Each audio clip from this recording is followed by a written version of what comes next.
máximos e mínimos, tá? O que a gente precisa saber sobre máximos e mínimos de funções com várias variáveis? Caso aqui com duas variáveis, tá? Bom, aqui você vai primeiro encontrar os pontos críticos da função, tá? Então, digamos aqui que tem um ponto crítico. Você vai determinar a matriz hessiana da função, ok? Cada um desses termos aqui são calculados nos pontos críticos, tá? No caso aqui, esse ponto aqui que eu estou tomando, particular. E uma vez feito isso, o que você vai fazer é o quê? Olhar para o critério, tá? Tá, lembrando que isso aqui é o determinante dessa matriz aqui. Então, uma vez que você faz isso, o que você vai olhar? É para o critério. Se o determinante for maior que zero e a derivada segunda de f for maior que zero, seu ponto é um ponto de mínimo local. Se o determinante for maior que zero e a derivada segunda for menor que zero, seu ponto é um ponto de máximo local. Se o seu determinante for menor que zero, aí o ponto é um que a gente chama de ponto de célula. Nem é ponto de máximo e nem é ponto de mínimo. Se o determinante for zero, o teste falha. E dizer que o teste falha significa dizer exatamente o quê? Que existem situações que o ponto em que você está analisando ele pode ser um ponto de máximo. Mas existem situações em que o ponto que você está analisando pode ser também ponto de mínimo. Tá? Então, nessa situação aqui, nessa quarta situação, se der zero, a gente vai ter que encontrar uma outra forma de analisar se o ponto é ponto de máximo ou mínimo. Tá?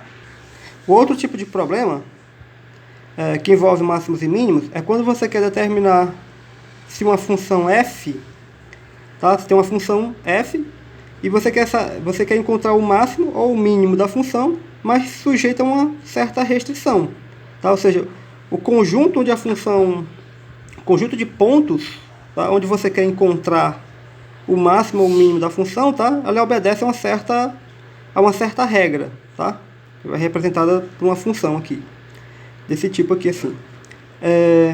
Então, como é que é o método? O método basicamente consiste em resolver um sistema. Como é que é o sistema? Esse aqui.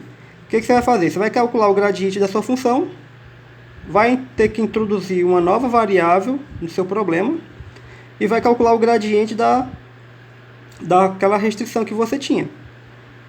E vai montar esse sistema aqui dessa forma, tá? Uma vez que você monta o sistema, resolve e acha as soluções, o que você vai fazer? Você vai calcular o valor da função f em cada um dos pontos que são soluções para esse sistema. O maior desses valores da função é o valor extremo da função. Tá? Então, aquele ponto que você encontrou o maior valor para a função é um ponto de máximo. E o menor dos valores que você encontrou para a função nas soluções desse sistema é um ponto de mínimo. Tá?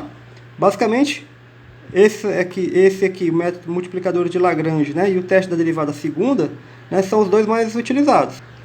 Mas também tem esse outro, um outro teorema aqui que geralmente a gente usa também, certo? Como é que a gente vai fazer para determinar os extremos absolutos de uma função f? Lembra que você tem uma função contínua e essa função está definida num conjunto limitado e fechado. Essa função sempre vai ter um máximo e um mínimo, tá? Dentro desse conjunto. Então, como é que a gente vai fazer, né, nesses casos? O que a gente tem que fazer para encontrar os pontos extremos da função nessa situação, tá? Em que a função é uma função contínua e o domínio dela é limitado e fechado. Bom, primeiro você determina os pontos críticos da função. Depois, você vai calcular o valor de f em cada ponto crítico. Depois você vai fazer o quê? Vai determinar os extremos da função na fronteira do domínio. E de uma vez feito isso, o que você vai fazer? O maior desses valores, tá, que você encontrou aqui e aqui, você vai comparar o maior dos valores daqui e o maior valor daqui. O maior desses valores é o máximo da função, máximo absoluto. E o menor desses valores, tá? E o menor desses valores que você encontrou entre essa etapa e essa etapa é o mínimo absoluto da função.